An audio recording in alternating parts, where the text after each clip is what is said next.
اللہم صلی علی محمد و آل محمد وجل فرج آل محمد۔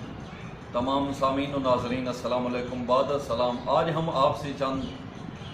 مخصوص عنوان جو ہے آپ سے شیئر کرنے جا رہے ہیں، اور یہ مخصوص عنوان بھی کیونکہ ابھی تک ایام ذوالحجہ کے جو ہے وہ رواں ہیں، تو ہم ان ایام کو مد نظر رکھتے ہوئے آپ سے یہ ٹاپکس جو ہیں وہ شیئر کر رہے ہیں۔ تو آج کے ہمارے ٹاپکس بھی ذوالحجہ کے ایام کے ساتھ ہی متصل ہیں، اور وہ یہ ہیں کہ تمام حجاج کرام، چاہے مرد ہے یا عورت، بوڑھا ہے یا بچہ، وہ تلبیہ جو ہے وہ کیوں بیان کرتے ہیں، یعنی کہ لبیک لبیک اللہم لبیک Hey there. الفاظ مطہرہ کی کیا Subscribe to my وجہ ہے، channel یہ کیوں and بیان also کیے press جاتے this ہیں، bell یہ icon. کب سے واجب ہوئے، ان کی کیا ضرورت ہوئی، اور یہ کن انبیاء کی سنت ہیں۔ ایک ہمارا ٹاپک ہے اس تلبیہ کے سبب کے متعلق، اور دوسرا یہ ہے کہ وہ لوگ جو زندگی میں ایک مرتبہ، 10 مرتبہ یا اس سے زیادہ مقدار میں حج کر پاتے ہیں، وہ کیوں ان فرائض عظیم سے یا اس بارگاہ عظیم کی زیارت پاک سے کیوں شرفیاب ہوتے ہیں۔ اس کے علاوہ اس کے مد مقابل یہ ہے کہ چند صاحبان اپنی زندگی میں ایک مرتبہ بھی حج نہیں کر پاتے، اس کی وجہ کیا ہے۔ تو آئیں ہم آپ کو بتانا چاہتے ہیں محمد و آل محمد کی فرامین اطہر سے۔ ایک دن سرکار صادق علیہ الصلوۃ والسلام کے معتبر صحابی جناب صفوان اور جناب ابو بصیر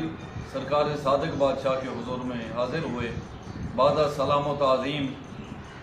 مولا سے اجازت طلب کی کہ مولا ہم آپ سے چند سوالات دریافت کرنا چاہتے ہیں۔ تو مولا سے انہوں نے فرمایا کہ مولا یہ کیا وجہ ہے کہ لوگ حج کے درمیان یہ تلبیہ کے کلمات جو ہیں وہ بیان کرتے ہیں، اور اس کے علاوہ چند صاحبان اس قسم کے ہیں جو زندگی میں ایک مرتبہ بھی حج نہیں کر پاتے، اور کچھ جو ہے وہ لاتعداد معیار سے اور مقدار سے بلکہ بے شمار تعداد میں حج کر پاتے ہیں۔ تو سرکار امام صادق علیہ الصلوۃ والسلام نے فرمایا کہ اے بندگان خدا، مجھ سے ہمارے آباء و اجداد نے یہ روایت کیا، اور ان کا یہ فرمان اقدس ہے کہ جس وقت سرکار ابراہیم و اسماعیل علیہ الصلوۃ والسلام خانہ کعبہ کی تعمیر اقدس کی تکمیل کر چکے، تو مالک حقیقی کا ان کے اوپر یہ حکم نازل ہوا وحی کے روپ میں، جس کا کلام مقدس میں اظہار اس طرح ہے کہ سورہ حج کی آیت نمبر 27 میں خداوند غفور الرحیم یہ فرماتے ہیں وَأَذِّنْ فِي النَّاسِ بِالْحَجِّ يَأْتُوكَ رِجَالًا، کہ اے ابراہیم تم لوگوں کو حج کے لیے بلاؤ۔ تو سرکار ابراہیم علیہ السلام ایک چھوٹے سے ٹیلے پر چڑھے، تو یہ ٹیلہ اتنا بلند ہوا کہ کوہ ابو قبیس کی چوٹی سے بھی اس کی اونچائی جو ہے وہ بلند تر ہو گئی۔ تو جناب ابراہیم علیہ السلام نے ان کے درمیان یہ اعلان کیا کہ لوگوں آؤ حج کے لیے آؤ، اے لوگوں حج کے لیے دوڑے چلے آؤ۔ تو اس اعلان کے درمیان دو راز ہیں۔ ایک تو راز یہ ہے کہ جس وقت جناب ابراہیم علیہ السلام ان کو بلا رہے تھے، تو پہاڑیوں کے درمیان سے اور مختلف مکانوں سے اور مختلف غاروں سے لوگ لبیک لبیک لبیک لبیک کہتے ہوئے، بھاگتے ہوئے، تیز چلتے ہوئے، تیز دوڑتے ہوئے خانہ کعبہ کی طرف جو ہے وہ آئے۔ اس کے علاوہ جناب ابراہیم علیہ السلام جس وقت یہ اعلان عظیم کر رہے تھے، تو جناب ابراہیم علیہ السلام کے اس اعلان عظیم کے دوران اگر وہ یہ کہتے کہ اے لوگوں تم صرف چلے آؤ، تو صرف اسی وقت کے لوگوں پر یہ واجب ہو جاتا، اور جو آنے والی نسلیں تھیں، جو آنے والی قومیں تھیں، وہ اس فریضہ عظیم سے رہ جاتے، کیونکہ جناب ابراہیم کہہ رہے تھے کہ اے لوگوں تم حج کے لیے آؤ۔ تو چاہے جو ظاہر میں بھی تھے وہ بھی بھاگے چلے آئے، اور چاہے ان کے صلبوں میں ابھی تک موجود تھے وہ بھی چلے آئے۔ تو جن لوگوں نے یہ کہا کہ لبیک دائی اللہ، لبیک دائی اللہ، لبیک دائی اللہ، اے بلانے والے، اے اللہ کی طرف سے اعلان کرنے والے، لبیک لبیک، تو اگر کسی نے اپنے